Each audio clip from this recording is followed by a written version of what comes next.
सुप्रभात प्रिय विद्यार्थियों, आप सब कैसे हो। उम्मीद करती हूँ कि आप सब स्वस्थ होंगे और आपके स्वास्थ्य की मंगल कामना मैं ईश्वर से करती हूँ। प्यारे बच्चों, आज हम इस कक्षा में हिंदी की पूरक पाठ्य पुस्तक भारत की खोज के पाठ 3 सिंधु घाटी की सभ्यता के भाग 1 को करेंगे। आप भी प्यारे बच्चों अपनी पुस्तक खोलें और सिंधु घाटी की सभ्यता पाठ का अध्ययन साथ साथ करें। तो आइए पढ़ते हैं और समझते हैं सिंधु घाटी की सभ्यता। भारत के अतीत के सबसे पहले तस्वीर उस सिंधु घाटी सभ्यता में मिलती है। तस्वीर अर्थात चित्र, जिसके अवशेष सिंध में मोहनजोदड़ो और पश्चिमी पंजाब में हड़प्पा में मिले हैं। अवशेष कहा जाता है किसी वस्तु का बचा हुआ भाग। इन खुदाइयों ने प्राचीन इतिहास की समझ में क्रांति ला दी है। खुदाइयाँ कहा गया खोदी गई, जो जगह खोदी गई उन्होंने प्राचीन इतिहास की समझ में क्रांति अर्थात बदलाव की लहर ला दी है। मोहनजोदड़ो और हड़प्पा एक दूसरे से काफी दूरी पर हैं। दोनों स्थानों पर इन खंडहरों की खोज मात्र एक संयोग थी। खंडहर कहा जाता है जो इमारतें टूटी फूटी हो जाती हैं। इस बात में संदेह नहीं, इस बात में कोई शंका नहीं कि इन दोनों के बीच भी ऐसे ही बहुत से और नगर एवं अवशेष दबे पड़े होंगे, जिन्हें प्राचीन मनुष्य ने बसाया होगा। यह सभ्यता विशेष रूप से उत्तर भारत में दूर दूर तक फैली थी। कि जो ये सभ्यता है उत्तर भारत में बहुत दूर दूर तक ये फैली हुई थी। संभव है कि भविष्य में भी इस सुदूर अतीत को, सुदूर कहा गया है बहुत दूर के अतीत को उद्घाटित करने का काम हाथ में लिया जाए। उद्घाटित अर्थात सबके सामने लाने का काम हाथ में लिया जाए और महत्वपूर्ण अर्थात जरूरी नई खोजें की जाए कि जो ये भविष्य में जो बहुत पहले भूतकाल का जो काम था उसे सबके सामने खुदाई कर कर लाया जाए और नई नई महत्वपूर्ण खोजें की जाएं। इस सभ्यता के अवशेष इतनी दूर दूर जगहों पर मिले हैं, जैसे पश्चिम में काठियावाड़ में और पंजाब के अंबाला जिले में। यह विश्वास किया जाता है कि यह सभ्यता गंगा की घाटी तक फैली थी। हम यह विश्वास करते हैं कि जो ये सभ्यता है वो कहाँ तक फैली थी, गंगा की घाटी तक। इसलिए यह केवल सिंधु घाटी सभ्यता भर नहीं, उससे बहुत अधिक है। अब तक हम जो जान सके हैं, अब तक हमने जो कुछ भी जाना है उसका बहुत महत्व है। सिंधु घाटी सभ्यता आज जिस रूप में मिली है उससे अनुमान अर्थात अंदाजा लगाया जा सकता है कि वह अत्यंत बहुत अधिक विकसित सभ्यता थी, बहुत अधिक विकास हुई सभ्यता थी और उस स्थिति तक पहुंचने में उसे हजारों वर्ष लगे होंगे। आश्चर्य की बात है, हैरानी की बात है कि यह सभ्यता प्रधान रूप से धर्मनिरपेक्ष सभ्यता थी।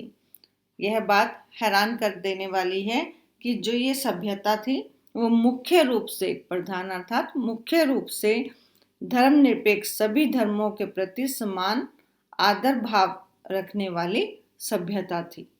धार्मिक तत्व मौजूद होने पर भी इस पर हावी नहीं थे। कहते हैं धार्मिक जो तत्व हैं वो मौजूद उस समय में होने पर भी इस पर हावी मीन्स बलपूर्वक प्रभाव जमाने वाले नहीं थे। यह भी स्पष्ट है कि यह भारत के बाद के सांस्कृतिक युगों की अग्रदूत थी। अग्रदूत कहा जाता है, सबसे आगे चलकर प्रेरणा देने वाली थी। सिंधु घाटी सभ्यता ने फारस, मेसोपोटामिया और मिस्र की सभ्यताओं से संबंध स्थापित किया और व्यापार किया। उन्होंने सिंधु घाटी की सभ्यता ने किस किस की फारस, मेसोपोटामिया और मिस्र की सभ्यताओं से आपसी संबंध किया और वहां पर व्यापार भी किया। कुछ दृष्टियों से यह सभ्यता उनकी तुलना में बेहतर थी, बहुत अच्छी थी। बेहतर का अर्थ होता है बहुत अच्छी। यह एक ऐसी नागर सभ्यता थी, नागर मीन्स नगर संबंधी सभ्यता थी, जिसमें व्यापारी वर्ग धनाढ्य था। जो व्यापारी लोग थे वो बहुत अधिक धनी थे और उसकी भूमिका महत्वपूर्ण थी। सड़कों पर दुकानों की कतारें थी, कतारें भीड़ थी और दुकानें संभवतः प्राय छोटी थी। सिंधु घाटी सभ्यता और वर्तमान भारत के बीच समय के ऐसे कई दौर गुजरे हैं जिनके बारे में हम बहुत कम जानते हैं। वैसे भी इस बीच असंख्य परिवर्तन हुए हैं। वैसे भी इस दौरान अनगिनत बदलाव हुए हैं, लेकिन भीतर ही भीतर निरंतरता कहा जाता है, लगातार को निरंतरता की ऐसी श्रृंखला अर्थात कड़ी चली आ रही है जो आधुनिक भारत को 6-7 हजार पुराने उस बीते हुए युग से जोड़ती है, जब संभवतः सिंधु घाटी सभ्यता की शुरुआत हुई थी। यह देखकर आश्चर्य होता है कि मोहनजोदड़ो और हड़प्पा में कितना कुछ ऐसा है जो हमें चली आती परंपरा और रहन सहन की, लोक प्रचलित रीति रिवाजों की, दस्तकारी की, यहाँ तक कि पोशाकों के फैशन की याद दिलाता है। हड़प्पा में इतना कुछ ऐसा है जो हमें किन किन चीज़ों की याद दिलाता है? वहाँ के रहन सहन की, लोक प्रचलित जो चीज़ें हैं, रीति रिवाज हैं, उनकी, दस्तकारी अर्थात हाथ से बने सामान की, और यहाँ तक कि जो पोशाकें, जो वस्त्र बनते थे फैशन के अनुसार, उनकी याद दिलाता है। यह बात दिलचस्प है कि भारत अपनी कहानी की इस भोर बेला प्रातःकाल के समय में ही एक नन्हे बच्चे की तरह नहीं, बल्कि अनेक रूपों में विकसित, सियाने, समझदार, बड़े रूप में दिखाई पड़ता है। वह जीवन के तौर तरीकों से अपरिचित नहीं है। वो जीवन के तौर तरीके भी समझते हैं। उनसे कलाओं और जीवन की सुख सुविधाओं में उल्लेखनीय तकनीकी प्रगति कर ली है। उसने कलाओं और जीवन की सुख सुविधाओं में उल्लेखनीय तकनीकी अर्थात बताने योग्य वैज्ञानिक प्रगति कर ली है। उसने केवल सुंदर वस्तुओं का सृजन अर्थात निर्माण ही नहीं किया, बल्कि आधुनिक सभ्यता के उपयोगी और ज़्यादा ठेठ मीन्स पक्के चिन्हों, अच्छे हमामों कहा गया है स्नानागार को, और नालियों के तंत्र का निर्माण भी किया है। आइए अब देखते हैं आर्यों का आना, कि आर्य किस प्रकार आए। सिंधु घाटी सभ्यता के ये लोग कौन थे और कहाँ से आए थे, इसका हमें अब भी पता नहीं है। यह संभावना भी है यह संभावना भी है कि इनकी संस्कृति इसी देश की संस्कृति थी। हम यह भी अंदाजा लगाते हैं, संभावना करते हैं कि जो इनकी संस्कृति है वो इसी देश की संस्कृति थी। उसकी जड़ें और शाखाएं दक्षिणी भारत में भी मिल सकती हैं।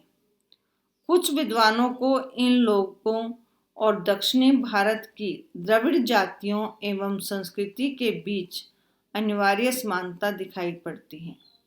कुछ विद्वानों को तो जो दक्षिण भारत की द्रविड़ जातियां हैं और संस्कृति है उनके के बीच जो अनिवार्य जरूरी जो विशेष विशेष समानताएं हैं वो दिखाई पड़ती हैं।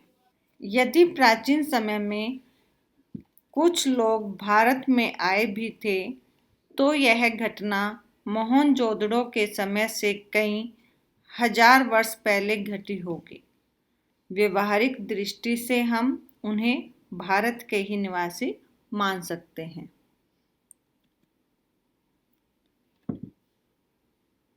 सिंधु घाटी की सभ्यता के बारे में कुछ लोगों का कहना है कि उसका अंत अकस्मात अर्थात अचानक किसी ऐसी दुर्घटना से हो गया जिसकी कोई व्याख्या नहीं मिलती।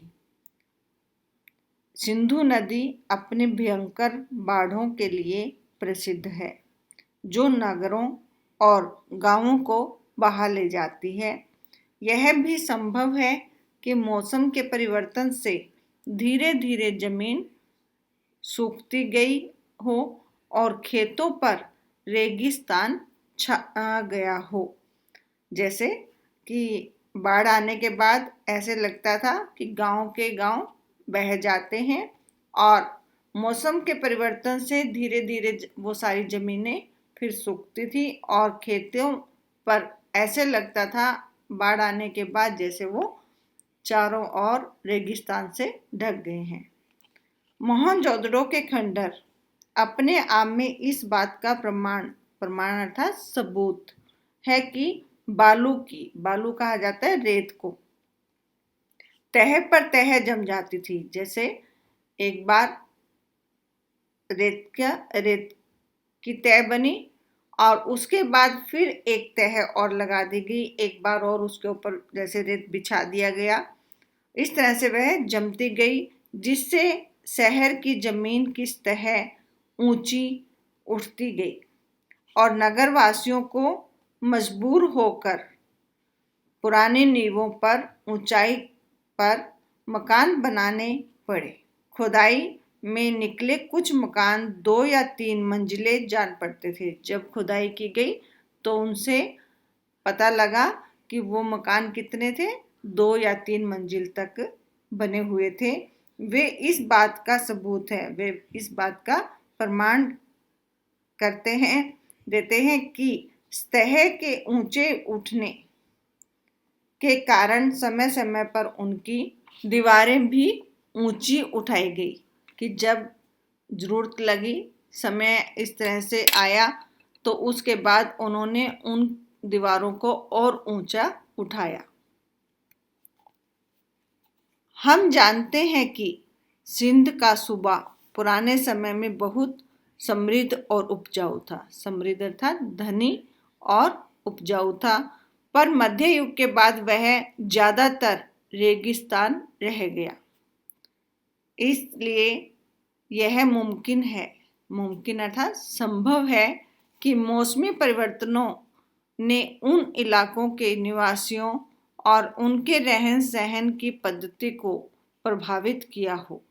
लेकिन मौसम के परिवर्तनों का प्रभाव दूर दूर तक फैली इस नागर सभ्यता के अपेक्षाकृत छोटे से हिस्से पर पड़ा होगा। हमारे पास इस बात पर विश्वास करने के कारण तो हैं कि यह सभ्यता गंगा घाटी तक या संभवतः उससे भी दूर तक फैली थी, परंतु इस बात का निर्णय करने के लिए हमारे पास पर्याप्त अर्थात काफी आंकड़े नहीं हैं, काफी गणना नहीं कर पाए। वह बालू अर्थात रेत जिसने इनमें से कुछ प्राचीन शहरों पर छाकर उन्हें ढक लिया था, उसी ने उन्हें सुरक्षित भी रखा, जबकि दूसरे शहर और प्राचीन सभ्यता के प्रमाण धीरे धीरे नष्ट होते रहे और समय के साथ खंड खंड हो गए अर्थात चूर चूर हो गए। सिंधु घाटी सभ्यता और बाद के कालखंडों के बीच निरंतर लगातार संबंध के साथ ही यह क्रम के टूटने के या इसमें अंतराल अर्थात अंतर के प्रमाण सबूत भी मिलते हैं।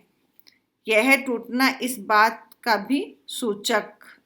की ओर संकेत करता है कि बाद में आने वाली सभ्यता भिन्न प्रकार की थी। बाद में आने वाली इस सभ्यता में शुरू में संभवतः कृषि की बहुतायत अर्थात अधिकता थी।